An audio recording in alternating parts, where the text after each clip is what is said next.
ರಸ್ತೆಯಲ್ಲಿ ಯುವತಿಗೆ ಖಾಸಗಿ ಅಂಗ ತೋರಿಸಿ ಇಲ್ಲೊಬ್ಬ ಕಾಮುಕ ವಿಕೃತಿಯನ್ನ ಮೆರೆದಿದ್ದಾನೆ. ಇನ್ನು ಕಾಮುಕ ಯಾಸಿನ್ನನ್ನ ಬಂಧಿಸಿದ್ದಾರೆ ಜಯನಗರ ಪೊಲೀಸರು. ರಸ್ತೆಯಲ್ಲಿ ಯುವತಿಗೆ ಖಾಸಗಿ ಅಂಗ ತೋರಿಸಿ ವಿಕೃತಿ ಮೆರೆದಿರುವ ಕಾಮುಕ, ಆತನ ಹೆಸರು ಯಾಸಿನ್ ಅಂತ ಹೇಳಲಾಗಿದೆ. ಸದ್ಯ ಜಯನಗರ ಪೊಲೀಸರು ಈಗಾಗಲೇ ಆತನನ್ನ ಬಂಧಿಸಿದ್ದಾರೆ. ಅನೇಕ ದಿನಗಳಿಂದ ಯುವತಿ ಹಿಂದೆ ಈ ಆರೋಪಿ ಬಿದ್ದಿದ್ದಂತೆ. ತಿಲಕ್ ನಗರದಲ್ಲಿ ತರಕಾರಿ ವ್ಯಾಪಾರ ಮಾಡಿಕೊಂಡು ಬದುಕ್ತಾ ಇದ್ದ. ಸದ್ಯ ಈಗ ಪೊಲೀಸರ ಅತಿಥಿಯಾಗಿದ್ದಾನೆ. ಜಯನಗರ ಠಾಣೆಯಲ್ಲಿ ಪ್ರಕರಣವನ್ನ ದಾಖಲಿಸಿದ್ರು ಯುವತಿ. ತನಿಖೆಯನ್ನ ನಡೆಸಿ ಆರೋಪಿ ಯಾಸಿನ್ನನ್ನ ಪೊಲೀಸರು ಬಂಧಿಸಿದ್ದಾರೆ. ಇನ್ನು ಯುವತಿಯನ್ನ 2-3 ಬಾರಿ ಮಾತನಾಡಿಸಿ ಕಿರುಕುಳ ಕೂಡ ನೀಡಿದ್ದ ಅನ್ನೋದರ ಕುರಿತಾಗಿ ಮಾಹಿತಿ ಇರುವಂಥದ್ದು. ಮತ್ತೆ ಇದೇ ತಿಂಗಳ 17ರ ಸಂಜೆ ಬೈಕ್ನಲ್ಲಿ ಬಂದು ಖಾಸಗಿ ಅಂಗ ತೋರಿಸಿ ಎಸ್ಕೇಪ್ ಆಗಿದ್ದ. ಈ ಸಂಬಂಧ ಜಯನಗರ ಠಾಣೆಯಲ್ಲಿ ಯುವತಿ ಪ್ರಕರಣವನ್ನ ದಾಖಲಿಸಿದ್ರು. ಈಗ ತನಿಖೆಯನ್ನ ನಡೆಸಿ ಆರೋಪಿಯನ್ನ ಪೊಲೀಸರು ಬಂಧಿಸಿದ್ದಾರೆ. ಈ ಕುರಿತು ಇನ್ನು ಹೆಚ್ಚಿನ ಡೀಟೇಲ್ಸ್ ಅನ್ನು ನಮ್ಮ ಪ್ರತಿನಿಧಿ ವಿಶ್ವನಾಥ್ ನೀಡ್ತಾರೆ. ವಿಶ್ವನಾಥ್, ನಡು ರಸ್ತೆಯಲ್ಲಿ ಯುವತಿಗೆ ಖಾಸಗಿ ಅಂಗ ತೋರಿಸಿ ವಿಕೃತಿ ಮೆರೆದಿದ್ದಂತಹ ಈ ಕಾಮುಕನನ್ನ ಪೊಲೀಸರು ಬಂಧಿಸಿದ್ದಾರೆ. ಅನೇಕ ದಿನಗಳಿಂದ ಆ ಯುವತಿಗೆ ಕಾಟ ಕೊಡ್ತಾ ಇದ್ದ ಅನ್ನೋದ್ರ ಕುರಿತಾಗಿ ಕೂಡ ಮಾಹಿತಿ ಇರುವಂತದ್ದು. ಈ ಬಗ್ಗೆ ಹೆಚ್ಚಿನ ಡೀಟೇಲ್ಸ್.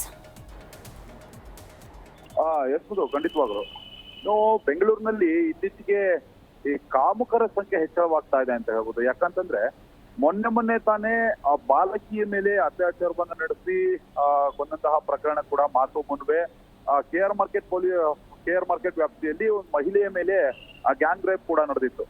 ಈಗ ಈ ಎರಡು ಪ್ರಕರಣಗಳು ಮಾತು ಮುನ್ವೆ ಮತ್ತೆ ಕಾಮುಕರು ಅಂದ್ರೆ ಬೀದಿ ಕಾಮಣ್ಣರ ಹಾವಳಿ ಕೂಡ ಬೆಂಗಳೂರಿನಲ್ಲಿ ಹೆಚ್ಚಾಗ್ತಾ ಇರುವಂತದ್ದು. ಜಯನಗರ ಪೊಲೀಸ್ ಠಾಣಾ ವ್ಯಾಪ್ತಿಯಲ್ಲಿ ಯುವತಿಯೊಬ್ಳು ಕಾಲೇಜ್ ಬರ್ತಾ ಇರ್ತಾಳೆ. ಆಕೆ ಹಿಂದೆ ಈ ತರಕಾರಿ ಮಾರುವಂತಹ ಯಾಸಿನ್ ಏನಿದ್ದಾನೆ, ಈತ ತಿಲಕ್ ನಗರ ಮೂಲದವನು. ಅಲ್ಲಿ ತರಕಾರಿ ವ್ಯಾಪಾರ ಮಾಡ್ಕೊಂಡಿರ್ತಾನೆ. ಈಕೆ ಹಿಂದೆ ಬಿದ್ದಿರ್ತಾನೆ.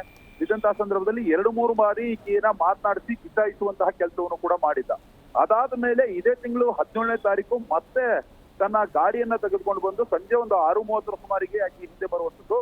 ಅದಾದ ಮೇಲೆ ಆಕೆಯನ್ನ ಮಾತನಾಡಿಸುವಂತ ಕೆಲಸವನ್ನು ಕೂಡ ಮಾಡ್ತಾನೆ. ಅಡ್ರೆಸ್ ಕೇಳುವಂತ ನೆಪವನ್ನು ಕೂಡ ಮಾಡ್ತಾನೆ. ಈ ಸಂದರ್ಭದಲ್ಲಿ ಯುವತಿ ಸರಿಯಾಗಿ ರೆಸ್ಪಾನ್ಸ್ ಮಾಡೋದಿಲ್ಲ. ಆಗ ಈತ ತನ್ನ ಖಾಸಗಿ ಅಂಗವನ್ನ ತೋರಿಸಿದ್ದಲ್ಲದೆ ವಿಕೃತಿಯನ್ನು ಕೂಡ ಮೆರೆದಿದ್ದಾನೆ. ಅಲ್ಲಿಂದ ಆ ಖಾಸಗಿ ಅಂಗ ಪ್ರದರ್ಶಿಸಿ ಎಸ್ಕೇಪ್ ಕೂಡ ಆಗಿರುವಂತದ್ದು.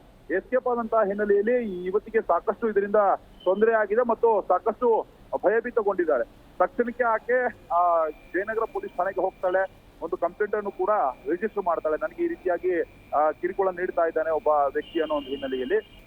ಹೀಗಾಗಿ ಪ್ರಕರಣವನ್ನ ದಾಖಲು ಮಾಡ್ಕೊಂಡಂತಹ ಪೊಲೀಸರು ಕೂಡ ಸೀರಿಯಸ್ ಆಗಿ ತೆಗೆದುಕೊಳ್ತಾರೆ. ಯಾಕಂತಂದ್ರೆ ಆಡುವಾಗಲೇ ಅದರಲ್ಲೂ ಕೂಡ ಸಂಜೆ ಹೊತ್ತಲ್ಲೂ ಕೂಡ ಮಹಿಳೆಯರಿಗೆ ಮತ್ತು ಯುವತಿಯರಿಗೆ ಸೇಫ್ ಇಲ್ಲ ಅಂತಂದ್ರೆ ನಿಜವಾಗ್ಲೂ ಕೂಡ ಶಾಕಿಂಗ್. ಹೀಗಾಗಿ ಪ್ರಕರಣವನ್ನ ಗಂಭೀರವಾಗಿ ತೆಗೆದುಕೊಂಡು ಯುವತಿಯನ್ನ ಹಿಂಬಾಲಿಸಿ ಈ ರೀತಿಯಾಗಿ ವಿಕೃತವಾಗಿ ವರ್ತಿಸಿದಂತಹ ಈ ಕಾಮುಕ ಯಾಸಿನ್ ಏನಿದ್ದಾನೆ, ಈತನನ್ನ ಬಂಧಿಸಿ ಈಗ ವಿಚಾರಣೆಯನ್ನು ಕೂಡ ನಡೆಸ್ತಾ ಇರುವಂತದ್ದು. ಒಟ್ಟಾರೆಯಾಗಿ ಈ ರೀತಿಯಾದಂತಹ ಬೀದಿ ಕಾಮಣ್ಣರ ಹಾವಳಿ ಏನಿದೆ ಇದನ್ನ ತಪ್ಪಿಸುವಂತಹ ನಿಟ್ಟಿನಲ್ಲಿ ಪೊಲೀಸರು ಆಗಾಗ ಕ್ರಮಗಳನ್ನ ತೆಗೆದುಕೊಳ್ತಾನೆ ಇರ್ತಾರೆ. ಇಷ್ಟಾದ್ರೂ ಕೂಡ ಇಂಥವರ ಸಂಖ್ಯೆ ದಿನದಿಂದ ದಿನಕ್ಕೆ ಜಾಸ್ತಿ ಆಗ್ತಾ ಇರುವಂತದ್ದು ನಿಜವಾಗ್ಲೂ ಕೂಡ ಇದು ಒಂದು ಭಯಗೊಳ್ಳುವಂತಹ ಸಂಗತಿ. ಸದ್ಯಕ್ಕೆ ಆ ಪ್ರಕರಣ ದಾಖಲಾಗಿದೆ.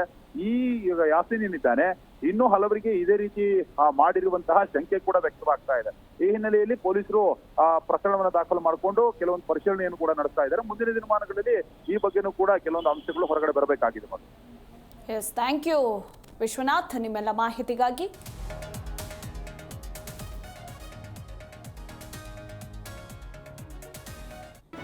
ಜಿ ಕನ್ನಡ ನ್ಯೂಸ್ ಈಗ ನಿಮ್ಮ ಮನೆಯಲ್ಲೇ ನೋಡಿ. ಎಲ್ಲ ಕೇಬಲ್ಗಳಲ್ಲಿ ಈಗ ಲಭ್ಯ.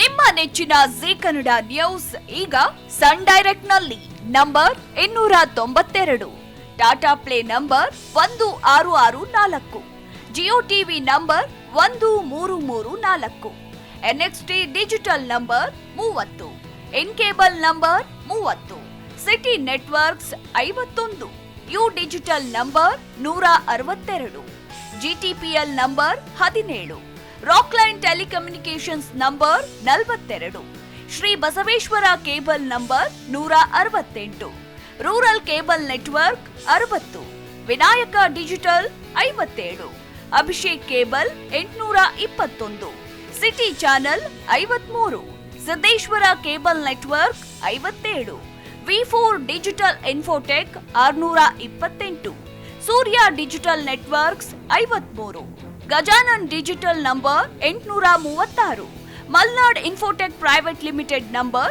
56, Metrocast number 830, Victory digital number 167ರಲ್ಲಿ ನೋಡಿ ಆನಂದಿಸಿ.